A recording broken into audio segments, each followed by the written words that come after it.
प्रधानमंत्री नरेंद्र मोदी की मौजूदगी में कल बीजेपी जारी करेगी पार्टी का संकल्प पत्र। देश भर में जनता से लिए गए सुझाव के आधार पर तैयार हुआ है संकल्प पत्र।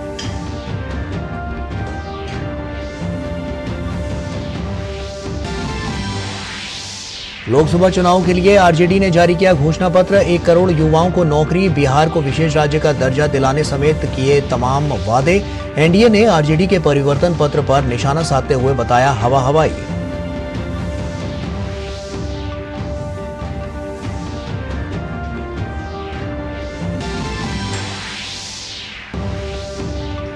बीजेपी के दिग्गजों का धुआंधार प्रचार। अमित शाह ने राजस्थान के अलवर में की जनसभा और तमिलनाडु के कन्याकुमारी में किया भव्य रोड शो।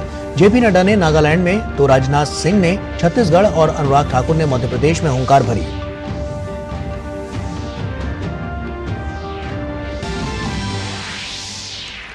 कांग्रेस सहित इंडी गठबंधन के प्रचार अभियान ने पकड़ा जोर। छत्तीसगढ़ के बस्तर, महाराष्ट्र के भंडारा में राहुल गांधी ने तो उत्तराखंड के रामनगर और हरिद्वार में प्रियंका वाड्रा ने की जनसभाएं। हिमाचल प्रदेश में लोकसभा चुनाव के लिए उम्मीदवारों पर चर्चा के लिए कांग्रेस की केंद्रीय चुनाव समिति की हुई बैठक।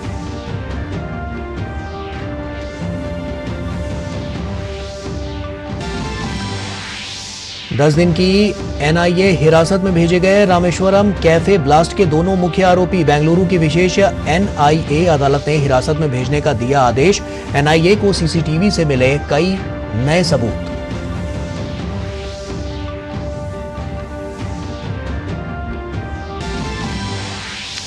ऑस्ट्रेलिया के सिडनी में हमलावर ने की 5 लोगों की चाकू मारकर हत्या। भीड़भाड़ वाले शॉपिंग सेंटर में हमलावरों ने लोगों को बनाया निशाना। पुलिस ने जवाबी कार्रवाई में हमलावर को किया ढेर।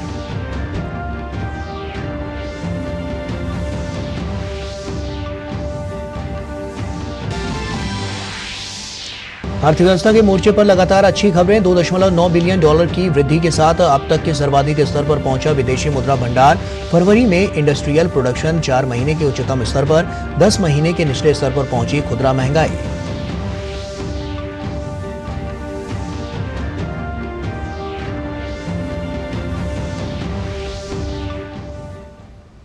नमस्कार, आप देख रहे हैं डीडी न्यूज। आपके साथ मैं हूं गौरव श्रीवास्तव। प्रधानमंत्री नरेंद्र मोदी की मौजूदगी में रविवार को भारतीय जनता पार्टी अपना संकल्प पत्र जारी करेगी। बीजेपी ने देश भर में जनता से अलग अलग माध्यमों से संकल्प पत्र के लिए सुझाव भी लिए हैं। पीएम मोदी की मौजूदगी में दिल्ली में बीजेपी कार्यालय विस्तार में पार्टी संकल्प पत्र जारी करेगी। बीजेपी ने संकल्प पत्र तैयार करने के लिए रक्षा मंत्री राजनाथ सिंह की अध्यक्षता में समिति बनाई थी। इस समिति का संयोजक वित्त मंत्री निर्मला सीतारमण को बनाया गया था, जबकि केंद्रीय मंत्री पीयूष गोयल सह संयोजक नियुक्त किए गए। घोषणा पत्र समिति की बीजेपी कार्यालय में 2 अहम बैठकें भी आयोजित की गईं, जिसमें देश भर से आए सुझावों के संकलन के बाद अहम विषयों पर चर्चा की गई। कितना लोगों के बीच विश्वास है कि मोदी है तो मुमकिन है, और इसीलिए इतने बड़ी संख्या में लोगों ने अपने अलग अलग सुझावों से हमको लाभ दिया है। इन सब सुझावों का एक प्रकार से बेस बनाते हुए इनको संकलन करते हुए सार्थक चर्चा हुई है। बीजेपी ने देश भर में आम जनता से अलग अलग माध्यम से संकल्प पत्र के लिए सुझाव भी लिए हैं। देश के प्रमुख शहरों में वैन चलाई गई। नमो ऐप पर भी सुझाव लिए गए।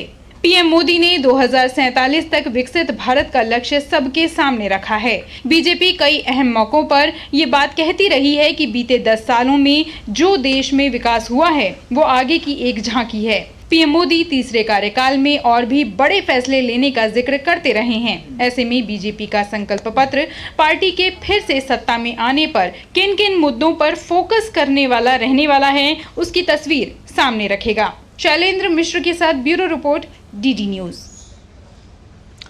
और चुनाव के मौसम में वादों की भरमार है और सियासी दल अपना घोषणा पत्र भी जारी कर रहे हैं। और इसी कड़ी में आरजेडी ने अपना घोषणा पत्र जारी किया है, जिसे परिवर्तन पत्र का नाम दिया गया है। मजे की बात यह है कि केवल 23 सीटों पर लड़ने वाली पार्टी ने पूरे देश भर के लोगों के लिए वादे कर दिए हैं। लोकसभा चुनाव के पहले चरण के मतदान के 6 दिन पहले आरजेडी ने 2024 में जनता से 24 वादे करते हुए अपना घोषणा पत्र जारी कर दिया है। परिवर्तन पत्र के नाम से जारी घोषणा पत्र में राजद ने देश में 1 करोड़ सरकारी नौकरी, रक्षाबंधन पर गरीब परिवार की बहनों को 1 लाख रुपए, 500 रुपए में गैस सिलेंडर, बिहार में 200 यूनिट फ्री बिजली, बिहार को 1,60,000 करोड़ का स्पेशल पैकेज, अग्निवीर योजना को खत्म करने, ड्यूटी के दौरान जान गंवाने पर अर्धसैनिक बलों को शहीद का दर्जा देने, फसलों पर न्यूनतम समर्थन मूल्य और स्वामीनाथन रिपोर्ट की सिफारिशों को लागू करने, साथ ही बिहार में 5 नए एयरपोर्ट बनवाने, मंडल कमीशन की बची हुई सिफारिशें लागू करने और देश भर में पुरानी पेंशन योजना लागू करने, साथ ही बिहार को विशेष राज्य का दर्जा दिलवाने जैसे 24 वादे किए। इंडिया अलायंस की सरकार बनेगी तो देश भर में 1 करोड़ नौजवानों को नौकरी, सरकारी नौकरी हम लोग देने का काम करेंगे। 1 करोड़ नौकरी पूरे देश में। पूरे देश में 30 लाख नौकरियां जो है रिक्त पड़ी है, उसको तो भरेंगे ही भरेंगे, लेकिन 70 लाख नौकरी का जो है पदों का हम लोग सृजन करेंगे। तेजस्वी ने कहा कि जो हम कहते हैं उसे पूरा करते हैं। और हम लोग जब कोई बात कहते हैं तो उसको करके दिखाते हैं। हम लोगों ने 20 में जो मुद्दे लाए, उस सारे मुद्दों को 17 महीने में हम लोगों की कोशिश रही कि सारे मुद्दे को हम लोग पूरा करें। आरजेडी के चुनावी घोषणा पत्र पर एनडीए दलों ने जमकर निशाना साधा। ये कैसा गठबंधन है? ये तो टुकड़े टुकड़े गैंग का गठबंधन है। ये टुकड़े टुकड़े गैंग है। पहले कांग्रेस में टुकड़े टुकड़े गैंग आई, अब टुकड़े टुकड़े ने गठबंधन बनाया। अब टुकड़ों टुकड़ों में इनका घोषणा पत्र आ रहा है। न इनकी सोच एक है, न इनका नेता एक है, न इनकी नीयत एक है, और नीयत में खोट तो साफ नजर आता ही है। अगर 1 करोड़ लोगों को नौकरी ये दे सकते हैं तो एक लंबे समय तक इन्हीं के परिवार के लोग बिहार की सत्ता में रहे, और उस वक्त कैसे नौकरियां बांटी गईं ये हम में से किसी को बताने की जरूरत नहीं है। 23 को सीट बिहार में लड़ रहे हैं, 2 झारखंड में लड़ रहे हैं, और ये इंडिया अलायंस की बात कर रहे हैं। अगर राष्ट्रीय संदर्भ में आप बात कर रहे हैं तो यह तो अहंकार बताता है आपका, कि अहंकार आपके चरम सीमा पर है, कि अपने सहयोगी दलों को भी विश्वास में नहीं ले रहे हैं। आरजेडी ने लोक लुभावन वादों की झड़ी लगाते हुए अपना घोषणा पत्र तो जारी कर दिया है, लेकिन बड़ा सवाल यही है कि इन्हें पूरा करने का रोड मैप क्या है। अब देखना होगा कि सत्ता और विपक्ष दोनों आमने सामने हैं, ऐसे में बाजी किसके हाथ लगती है यह देखने वाली बात होगी। बहरहाल बिहार की सियासत एक बार फिर गरमाई हुई है। कैमरामैन ललित के साथ पटना बिहार से मैं राजेश राज, डीडी न्यूज के लिए। और चुनावी समर में बीजेपी कोई कोर कसर नहीं छोड़ना चाहती। यही वजह है कि बीजेपी के दिग्गज नेता देश भर में प्रचार की कमान संभाले हुए हैं। अमित शाह ने जहां आज तमिलनाडु और राजस्थान में चुनाव प्रचार किया, तो वहीं बीजेपी अध्यक्ष ने नागालैंड में लोगों से मतदान की अपील भी की, जबकि राजनाथ सिंह ने छत्तीसगढ़ और अनुराग सिंह ठाकुर ने मध्य प्रदेश में हुंकार भरी। 19 अप्रैल को लोकसभा चुनाव के पहले चरण के मतदान में 1 हफ्ते से भी कम का समय बचा है। ऐसे में सभी राजनीतिक दल मतदाताओं को अपने पक्ष में करने के लिए एड़ी चोटी का जोर लगा रहे हैं। इसी कड़ी में भाजपा के वरिष्ठ नेता अमित शाह ने तमिलनाडु के कन्याकुमारी में रोड शो किया। इस रोड शो में भारी जनसैलाब उमड़ा। कन्याकुमारी जिले के ठकलाई में उन्होंने कहा कि केवल प्रधानमंत्री नरेंद्र मोदी ही तमिलनाडु के लोगों के लिए चिंतित हैं, और उन्होंने सेंगोल को संसद में रखकर तमिलों को महत्व दिया है। अमित शाह ने कहा कि डीएमके ने सनातन धर्म और अयोध्या में राम मंदिर का विरोध करके बहुसंख्यकों की भावनाओं को आहत किया है। अमित शाह ने बाद में राजस्थान के अलवर में जनसभा को संबोधित किया। ये चुनाव है मोदी जी को तीसरी बार प्रधानमंत्री बनाने का। मोदी जी को तीसरी बार प्रधानमंत्री बनाना है। जब मैं कहता हूं तब वैसे ही नहीं कहता हूं। 10 साल में मोदी जी ने असंभव दिखते हुए कई सारे काम किए हैं। 10 साल का मोदी जी के पास रिकॉर्ड है और 25 साल का मोदी जी के पास प्लानिंग है, इसलिए मोदी जी को चुनना है। एक तरफ जहां अमित शाह ने लोगों के बीच उतरकर जनता से वोट मांगा, वहीं केंद्रीय मंत्रियों राजनाथ सिंह और अनुराग ठाकुर ने भी प्रचार किया। राजनाथ सिंह जहां दंतेवाड़ा और कांकेर में मौजूद रहे, तो वहीं अनुराग ठाकुर ने मध्य प्रदेश के छिंदवाड़ा में अनोखे अंदाज में प्रचार किया। उन्होंने लोगों के बीच बैडमिंटन खेलकर वोट मांगा, तो पांडुरना में कार्यकर्ताओं के बीच जोश भरा। हम लोगों की यह धारणा रही है, हमारे प्रधानमंत्री जी की सोच रही है, जब तक हर व्यक्ति का विकास नहीं होगा, और विकास केवल नहीं कि उसके बाद खाने पीने का साधन मुहैया हो जाए, उसका पढ़ाई भी होनी चाहिए, लिखाई भी होनी चाहिए, ज्ञान भी होना चाहिए, संस्कार भी होना चाहिए, सब कुछ होना चाहिए। मोदी ने पिछले 5 सालों में 3 लाख करोड़ रुपया किसानों को दिया। हमारी मध्य प्रदेश की सरकार में तो अगर आप पैसा समय पर वापस कर दो, आपका ब्याज भी माफ कर दिया जाता है, वो भी करने का काम करता है। कृषि में के क्षेत्र में, कृषि में कभी गुजरात मोदी जी के नेतृत्व में सबसे आगे बढ़ता था। जब से प्रदेश में भारतीय जनता पार्टी की सरकार बनी, पहले शिवराज जी थे, आज मोहन यादव जी हैं, आज देश में कृषि क्षेत्र में नंबर 1 मेरा मध्य प्रदेश बना है। भाजपा के बड़े नेताओं की मौजूदगी सिर्फ बड़े प्रदेशों तक सीमित नहीं है, बल्कि वो हर जगह अपनी आमद दर्ज करा रहे हैं। इसी कड़ी में भाजपा के राष्ट्रीय अध्यक्ष जेपी नड्डा ने पूर्वोत्तर राज्य नागालैंड में लोगों से भाजपा के पक्ष में मतदान करने की अपील की।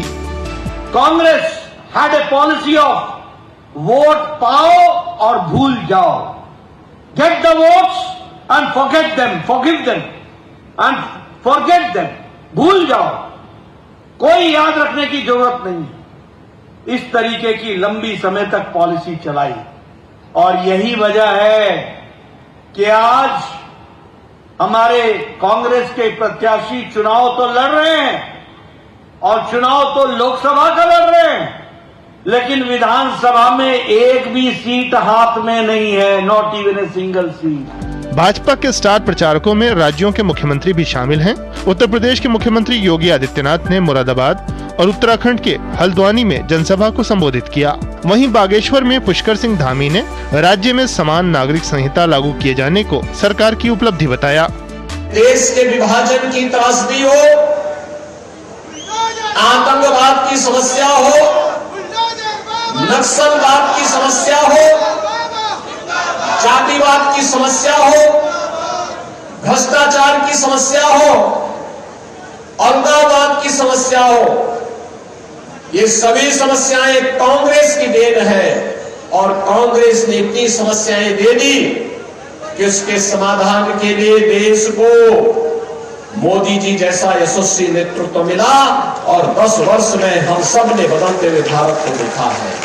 एक तरफ मोदी जी कहते हैं, हम लोग कहते हैं, उत्तराखंड की जनता कहती है कि आप देश के अंदर एक कानून लागू होना चाहिए सबके लिए, कोई किसी वर्ग का हो, जाति का हो, धर्म का हो, संप्रदाय का हो, किसी पंथ का हो, सबके लिए देश में एक समान कानून लागू होना चाहिए। उत्तराखंड को गौरव प्राप्त हो गया, और सोच इनकी देखिए कि कहते हैं मुस्लिम पर्सनल लॉ का जो कानून है वो देश के अंदर लागू होना चाहिए। हैदराबाद में AIMIM अध्यक्ष असदुद्दीन ओवैसी के खिलाफ चुनाव लड़ रही भाजपा उम्मीदवार माधवी लता आज के समय चर्चा के केंद्र में हैं। इनका अनोखा प्रचार अभियान सभी को अपनी तरफ आकर्षित कर रहा है। वहीं मंडी निर्वाचन क्षेत्र से भाजपा उम्मीदवार कंगना रनौत ने जोगिंदर नगर विधानसभा क्षेत्र का दौरा किया, तो मेरठ निर्वाचन क्षेत्र से भाजपा उम्मीदवार अरुण गोविल ने घर घर जाकर चुनाव अभियान चलाया। तुमकुरू में कर्नाटक भाजपा के अध्यक्ष BY विजेंद्र और राज्य के पूर्व मुख्यमंत्री और JDS नेता HD कुमारस्वामी तुमकुर लोकसभा क्षेत्र से भाजपा के उम्मीदवार V सोमन्ना के लिए प्रचार करते नजर आए। Bureau report, DD news. और विपक्ष के नेता भी पूरे जोर शोर से चुनाव प्रचार में जुटे हुए हैं। राहुल गांधी ने छत्तीसगढ़ के बस्तर में जनसभा की, तो प्रियंका गांधी वाड्रा ने उत्तराखंड और ममता बनर्जी ने जलपाईगुड़ी में रैली को संबोधित किया। असदुद्दीन ओवैसी और फारूक अब्दुल्ला ने भी अपने अपने क्षेत्र में चुनाव प्रचार किया। देखिए खास रिपोर्ट। लोकसभा चुनाव की तारीख जैसे जैसे करीब आ रही है, राजनीतिक दल पूरे जोर शोर के साथ प्रचार में जुट गए हैं। इसी कड़ी में कांग्रेस नेता राहुल गांधी ने छत्तीसगढ़ के बस्तर में जनसभा की। इस दौरान कांग्रेस नेता ने कांग्रेस की चुनावी गारंटियां गिनवाई। जो भी गरीबी रेखा से नीचे है, उन सब की हम लिस्ट बनाएंगे और हर परिवार में हम एक महिला को चुनेंगे। उस महिला के बैंक अकाउंट में 8,500 रुपए हमारी सरकार डालेगी। वहीं तृणमूल कांग्रेस नेता और पश्चिम बंगाल की मुख्यमंत्री ममता बनर्जी ने जलपाईगुड़ी में एक सार्वजनिक रैली को संबोधित किया, तो दूसरी ओर टीएमसी महासचिव अभिषेक बनर्जी ने पश्चिम बंगाल के कूच बिहार में रोड शो किया। रोड शो में बड़ी संख्या में उनके समर्थकों ने हिस्सा लिया। हालांकि पश्चिम बंगाल में इंडी गठबंधन के दल आमने सामने हैं। मुर्शिदाबाद में कांग्रेस नेता और बहरामपुर से कांग्रेस पार्टी के लोकसभा उम्मीदवार अधीर रंजन चौधरी को कुछ टीएमसी कार्यकर्ताओं के साथ बहस करते हुए देखा गया। इस घटना पर प्रतिक्रिया व्यक्त करते हुए टीएमसी नेता कुणाल घोष का कहना है कि ये घटना कांग्रेस की निराशा को दर्शाती है। देखिए, अधीर रंजन चौधरी जो किया बहुत बुरा काम किया। एक तृणमूल कांग्रेस कर्मी निहत्था उसके ऊपर अटैक किया। कांग्रेस जो लड़के हैं वही प्रोवोक किया था और अभी बोल रहा है गो बैक। बोला रे गो बैक, अगर ये सही है, अगर गो बैक बोला उसके लिए मारना पड़ेगा। हिमाचल प्रदेश में लोकसभा चुनाव के लिए उम्मीदवारों पर चर्चा के लिए नई दिल्ली स्थित एआईसीसी मुख्यालय में कांग्रेस की केंद्रीय चुनाव समिति की बैठक हुई। इस बैठक में कांग्रेस अध्यक्ष मल्लिकार्जुन खड़गे, पूर्व अध्यक्ष सोनिया गांधी और पार्टी महासचिव केसी वेणुगोपाल समेत तमाम वरिष्ठ नेता मौजूद रहे। तो वहीं कांग्रेस नेता प्रियंका गांधी वाड्रा ने उत्तराखंड के नैनीताल के रामनगर में एक सार्वजनिक रैली को संबोधित किया। उन्होंने भाजपा द्वारा देश के विकास में कांग्रेस के योगदान को नकारे जाने पर अपना गुस्सा जाहिर किया। चाहे कितनी भी गालियां दें, चाहे कितना भी करें, हमारे संघर्ष को समझ नहीं सकते और ये हमारी श्रद्धा, हमारे देश के प्रति प्रेम को कभी नहीं समझ सकते। हमारे देशभक्ति को ये देशद्रोह कहें, हमें कुछ भी कहें, हम चुप रहते हैं। जम्मू कश्मीर के श्रीनगर में नेशनल कॉन्फ्रेंस के प्रमुख फारूक अब्दुल्ला ने वंशवाद के आरोपों को नकारते हुए कहा कि हम वंशवाद से नहीं, चुनाव जीत कर आते हैं। हम लोग इलेक्शन से आते हैं, डायनेस्टी से नहीं आते। क्या वो भूल गए? उनकी पार्टी में जो भी है वो डायनेस्टी से नहीं है? क्या वो बिल्कुल ही दूध से धुले हुए हैं? गलत है। सिर्फ नेशनल कॉन्फ्रेंस ये है और कांग्रेस जिसमें वो है। इधर हैदराबाद में एआईएमआईएम अध्यक्ष असदुद्दीन ओवैसी ने घर घर जाकर जनसंपर्क किया। इस मौके पर उन्होंने कहा कि हमारा इस चुनाव में तेलंगाना में किसी दल से गठबंधन नहीं है। Bureau report, DD news. और राजस्थान में इन दिनों कटाई का मौसम चल रहा है। एक तरफ खेत में खड़ी है पक्की फसल तो दूसरी तरफ चुनावी जमीन की हकीकत है। राजस्थान में 19 अप्रैल को पहले चरण का मतदान होना है। दिल्ली और जयपुर के बीच कोटपुतली से कटाई के इस मौसम का जायजा लिया हमारे संवाददाता विशाल बैरिस्टो ने। राजस्थान के चुनावी मौसम में सियासी समीकरणों के अलावा बहुत सारे ऐसे फैक्टर्स भी हैं जो चुनाव को प्रभावित करते हैं। उसमें से एक है चिलचिलाती गर्मी, दूसरा है शादियों का सीजन और तीसरा है कटाई का सीजन। मैं इस वक्त मंत्रा गांव में हूं जो कोटपुतली जिले में आता है, अलवर के पास, और यह चल रही है गेहूं की कटाई। आइए हम कुछ लोगों से बात करते हैं। कितने बजे शुरू करते कटाई? 10 बजे से लेकर 7 बजे तक। 10 बजे से लेकर 7 बजे तक यहाँ पर कटाई होती है खेत की। और आप देख सकते हैं फसल पूरी तरह से पक के तैयार है, गेहूं की फसल है ये। और उधर जो उम्मीदवार हैं वो भी चुनावी फसल काटने के चक्कर में है और उनकी समस्या ये है कि किसान तो अपने खेत पे बिजी है अपनी फसल काटने में, ऐसे में वो इन तक कैसे पहुंचे और इनको चुनावी सभा में कैसे लेकर आए। रूपा, ये बताइए कि आप कितने दिन से कटाई कर रही हैं और कब तक ये? 1 महीने से कटाई चल रही है। अब मैं आ गया हूं महेंद्र गुर्जर के खेत में और जैसे कि आप देख सकते हैं मेरे पीछे थ्रेशर लगा हुआ है। गेहूं को भूसे से अलग किया जा रहा है और ये काम काफी दिनों से चल रहा है। हम महेंद्र से बात करेंगे। अब उम्मीदवार आपके पास आते हैं तो आप उनको क्या बोलते हैं कि भाई पहले अपनी फसल काटो?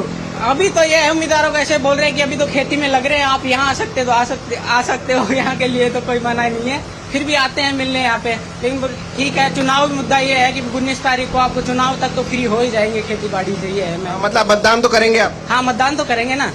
ये है जागरूक किसान और इनका साफ कहना है कि मताधिकार का प्रयोग मैं करूंगा लेकिन पहले मैं अपनी मेहनत की फसल काटूंगा। और प्यासे को कुएं तक आना पड़ेगा, कुआं प्यासे के पास नहीं जाएगा। जो भी उम्मीदवार है इनके खेत पर आए, इनकी बात सुने और इनके काम को डिस्टर्ब ना करे। कैमरामैन रमाकांत के साथ मैं विशाल बरिस्टो, डीडी न्यूज, कोटपुतली। और पश्चिम बंगाल के पीडीएस राशन घोटाले की जांच तेजी से जारी है। ईडी इस मामले में आरोपियों पर लगातार शिकंजा कस रही है। प्रवर्तन निदेशालय ने पश्चिम बंगाल के पूर्व खाद्य मंत्री ज्योतिप्रिय मल्लिक और 2 अन्य से जुड़ी संपत्ति कुर्क की है। ये तीनों मामले के आरोप में जेल में बंद हैं और ईडी द्वारा 150 करोड़ रुपए से अधिक की संपत्ति कुर्क की गई है। इस घोटाले में 2 अन्य आरोपी बकीबुर रहमान और तृणमूल नेता शंकर आध्या है। ईडी ने जो संपत्ति कुर्क की है उसमें बोलपुर के साल्ट लेक स्थित मल्लिक का घर, उनकी करीबी सहयोगियों के नाम पर कई अन्य बेनामी संपत्तियां, कोलकाता और बेंगलुरु में रहमान के 2 होटल शामिल हैं। प्रधानमंत्री नरेंद्र मोदी की युवाओं के बीच एक अलग छवि है और अक्सर ही वे कुछ नया करते रहते हैं। प्रधानमंत्री ने अब देश के 7 ऑनलाइन गेमर से मुलाकात की। गेमर से मुलाकात के दौरान प्रधानमंत्री मोदी ने उनसे उनके काम के बारे में तो जानकारी ली ही, वे काफी सहज अंदाज में भी हंसी मजाक करते हुए भी दिखे। गेमर्स ने इन बात पर खुशी जाहिर की कि सरकार उनकी क्रिएटिविटी को पहचान रही है।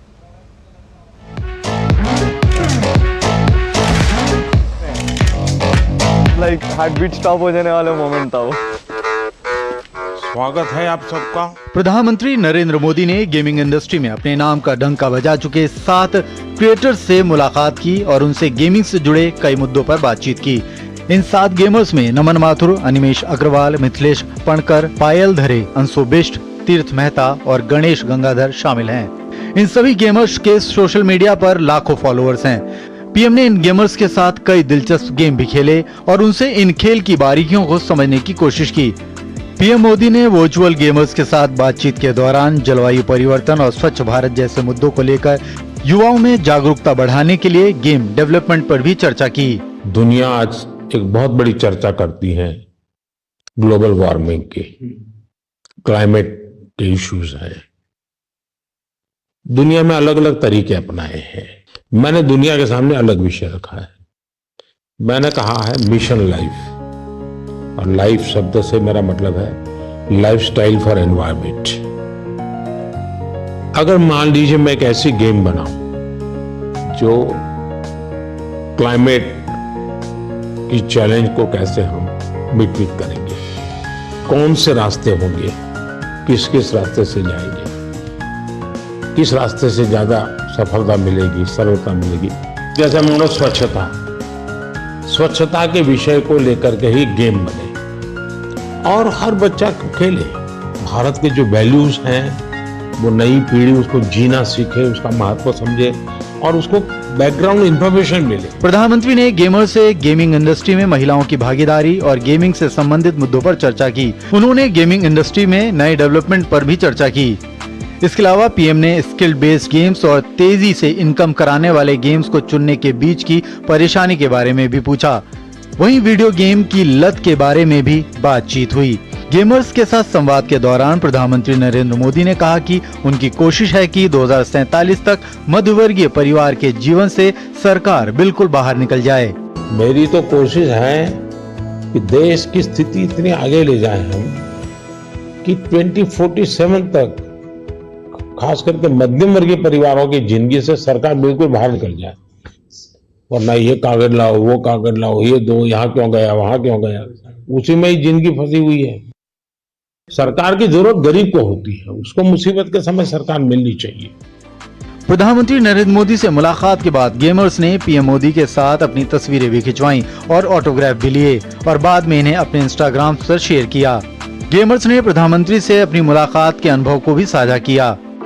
अफ्रीका में ऐसी बहुत सी कंट्रीज है जो स्पेसिफिकली वहाँ की पॉवर्टीज कम करने के लिए या वहाँ के कोई जो लोकल इश्यूज है उसको अवेयरनेस उसके लिए बढ़ाने के लिए ऐसी गेम्स स्पेसिफिकली स्टूडियोज बनाते हैं। तो आई थिंक ऐसे गेम्स इंडियन स्टूडियोज भी कैचअप कर सकते हैं। आप गेम डेवलपमेंट में घुसो, थोड़े से ऐसे गेम्स डेवलप करो जो हमारे कल्चर या इंडिया कैसे चलता है या हमारा क्लाइमेट या व्हाटएवर ज्योग्राफी, इन सब चीज़ों को देखकर ऐसे गेम्स बनाओ एंड उन चीज़ को हम लोग पुश करने की पूरी कोशिश करेंगे। जो गेम डेवलपर्स हैं उनको एनवायरनमेंट पे फोकस करके इंडिया की ऐसी गेम बनाना चाहिए जिसमें एनवायरनमेंट और हमारे जो क्लीनलीनेस है उसकी तरफ ध्यान देने के लिए आई थिंक वो मुझे बहुत ही अच्छा लगा। Bureau report, DD news.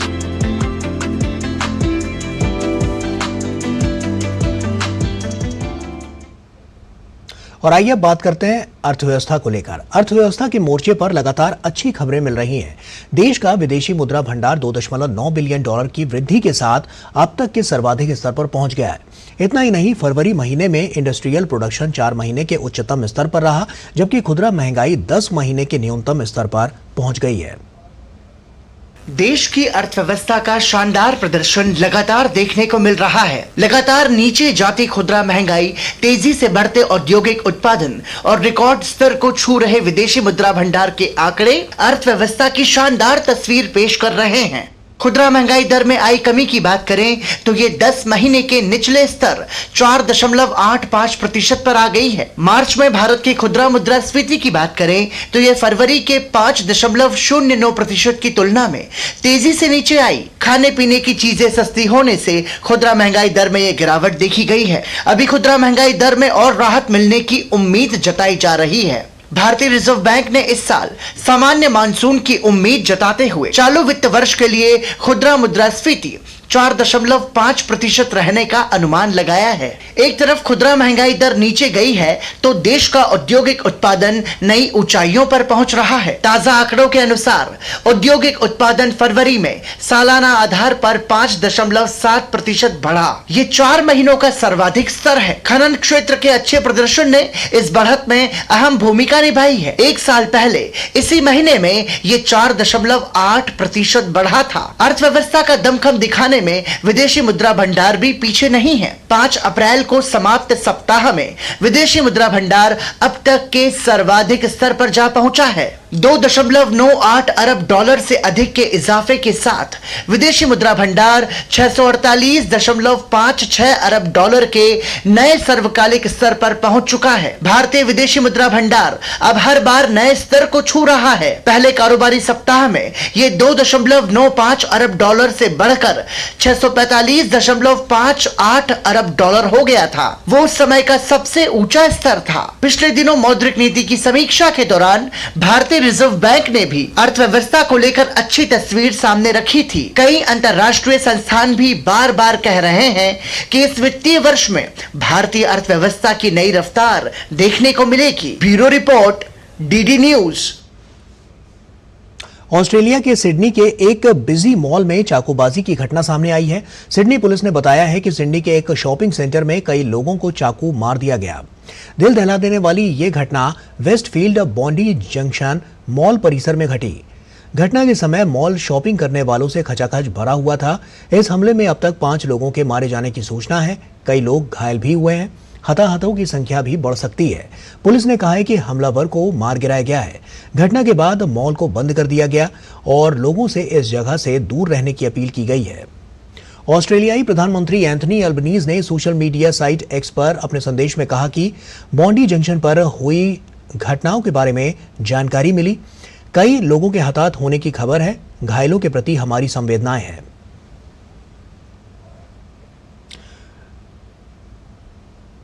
और वहीं पश्चिम एशिया में उभरती स्थिति पर विदेश मंत्री एस जयशंकर ने ब्रिटेन के विदेश सचिव से बात की। एक्स पर विदेश मंत्री ने लिखा कि ब्रिटेन के विदेश सचिव लॉर्ड डेविड कैमरून से आज बात की। उन्होंने लिखा कि पश्चिम एशिया में उभरती स्थिति और हमारे द्विपक्षीय संबंधों पर भी चर्चा हुई। शिक्षा मंत्रालय वैश्विक स्तर पर भारतीय उच्च शिक्षण संस्थानों की रैंकिंग सुधारने के लिए लगातार प्रयास कर रहा है। इसी का नतीजा है कि हाल के वर्षों में विश्व रैंकिंग में भारतीय उच्च शिक्षण संस्थानों की भागीदारी बढ़ी है और उनकी रैंकिंग में भी सुधार हुआ है। हाल ही में विषय के आधार पर QS वर्ल्ड यूनिवर्सिटी रैंकिंग 2024 जारी की गई।